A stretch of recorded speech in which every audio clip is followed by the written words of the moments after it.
the event of a fire, it's important to know the proper procedures to follow because fire is fast, blazing fast. In less than 30 seconds, a small flame can grow into a major fire. And guess what? That's not the time to start learning where the exit is. So crank your AC to high because things are going to get hot as we learn how to identify different classes of fire, how to recognize hazardous conditions, and the appropriate actions to take before such conditions result in a fire emergency, and what to do in the event of an actual fire. We'll also examine several examples of fire and life safety hazards in the workplace. This may seem like a lot, but we'll do our best to keep you engaged throughout this entire module. We are dedicated to your ongoing safety. In addition to this training module, we conduct life safety audits, fire incident investigations, fire exit drills, fire safety inspections, hands-on fire extinguisher training, and other survival skills strategies. How does a fire start anyway? For a fire to occur, 3 elements are necessary. First, a fuel source. Fire needs something to burn, such as a solid, liquid, or gas. Second, an adequate oxygen supply. There needs to be a sufficient supply of oxygen to keep a fire burning. And third, heat or an ignition source, something to start the fire. When all 3 elements are present, they cause a chain reaction, which results in combustion, or otherwise known as fire. These can be remembered as the fire triangle.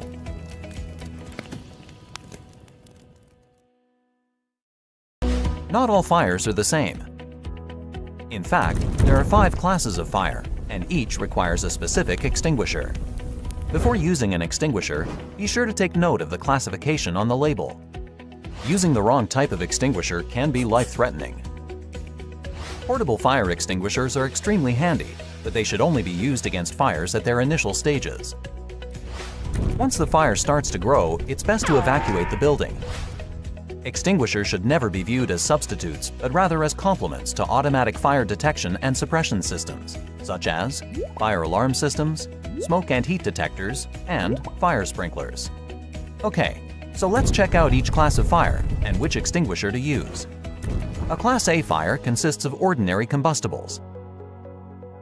A Class A fire extinguisher contains water to remove the heat from the fire by cooling it. A Class B fire occurs when flammable or combustible liquids ignite. A Class B fire extinguisher contains dry chemicals to smother the fire. A Class C fire involves energized electrical equipment. A Class C fire extinguisher contains an agent that is non-conductive, such as carbon dioxide. A Class D fire occurs when the fuel is a combustible metal. A Class D fire extinguisher contains dry powder to smother the fire. A Class K fire occurs when cooking oils and fats ignite, usually in commercial cooking areas such as restaurants and cafeterias. A Class K fire extinguisher contains a dry and/or wet chemical mixture, which forms a soapy foam to suppress the fire. Now it's time for the hot seat. Can you match the correct extinguisher to each class of fire?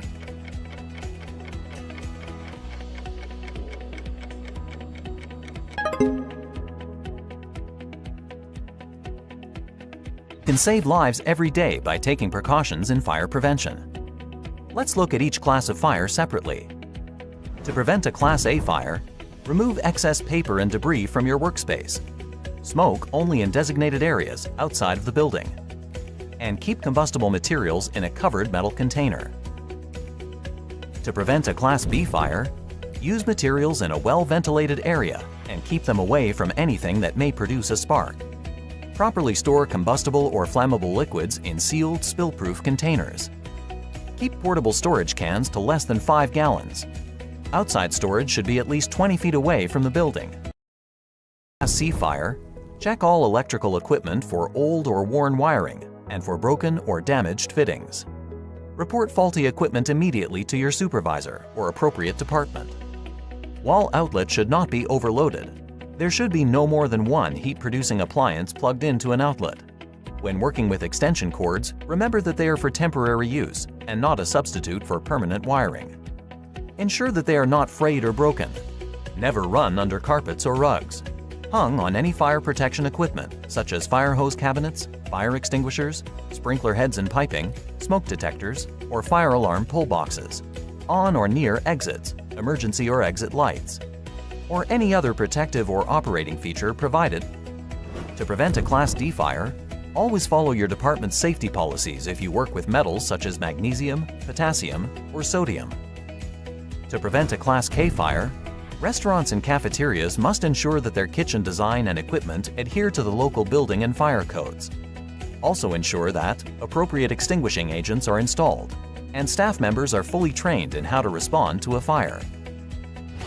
Be safe and be smart by preventing fires before they start.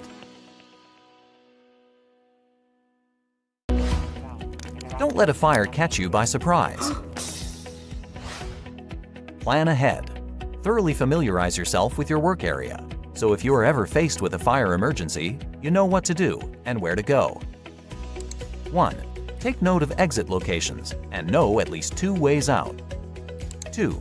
Learn the locations of your fire extinguishers should you decide to fight the fire. 3. Locate fire alarm pull stations.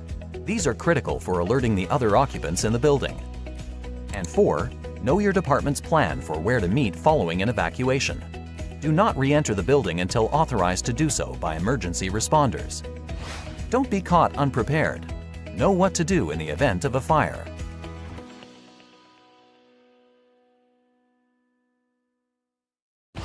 It is important to know how to react. Knowing what to do can mean the difference between life and death. 1. If the fire alarm is activated, evacuate the building immediately. 2. Never assume it's a drill. If you ignore a fire alarm, you could end up trapped inside a burning building. 3. Never use the elevator to get out of a burning building. Always use the stairs. You could become trapped inside an elevator, as many elevators stop working once the fire alarm is activated. 4. Know and follow your department's emergency action plan. Your plan may include assigning certain employees specific responsibilities, such as ensuring that everyone evacuates the building and assisting disabled individuals to areas of refuge. 5. All employees should know their escape routes and where to meet following a fire emergency. 6. And most importantly, stay calm. Here's a hot tip to remind you of what to do in the event of a fire emergency. RACE. RACE stands for Rescue, by assisting individuals with disabilities and others if it is safe to do so. Alert others around you by informing them there is a fire. Activate the nearest fire alarm and call 911 from a safe location. Confine, by closing doors behind you to inhibit the fire from spreading. Evacuate, by leaving the building immediately via the nearest exit when instructed. Do not use elevators.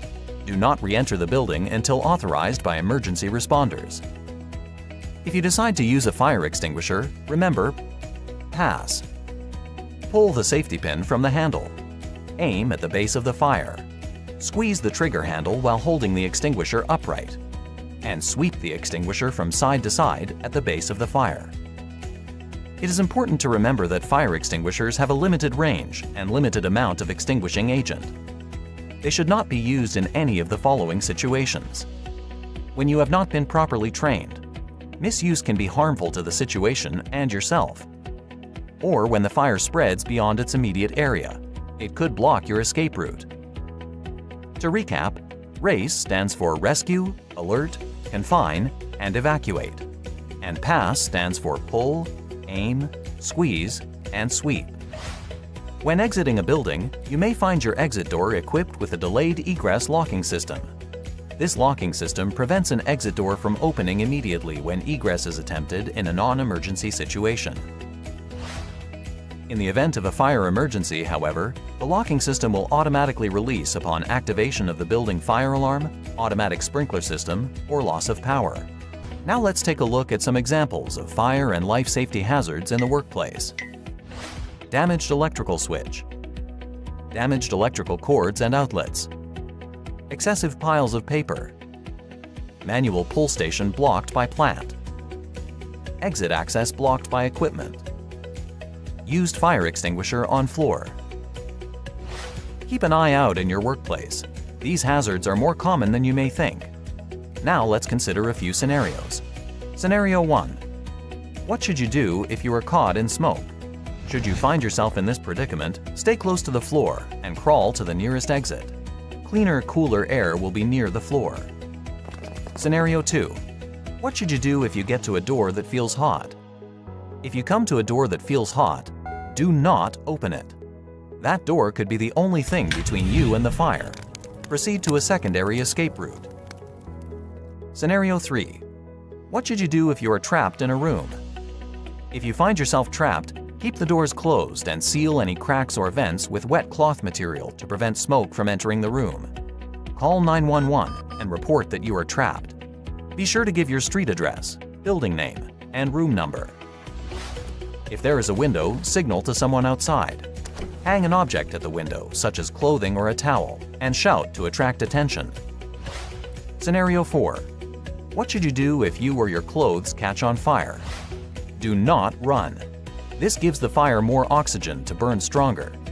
Instead, you guessed it, stop, drop, and roll. Rolling around on the floor smothers the fire. Use cool running water to lower the temperature of the burn and seek medical attention. This is the end of the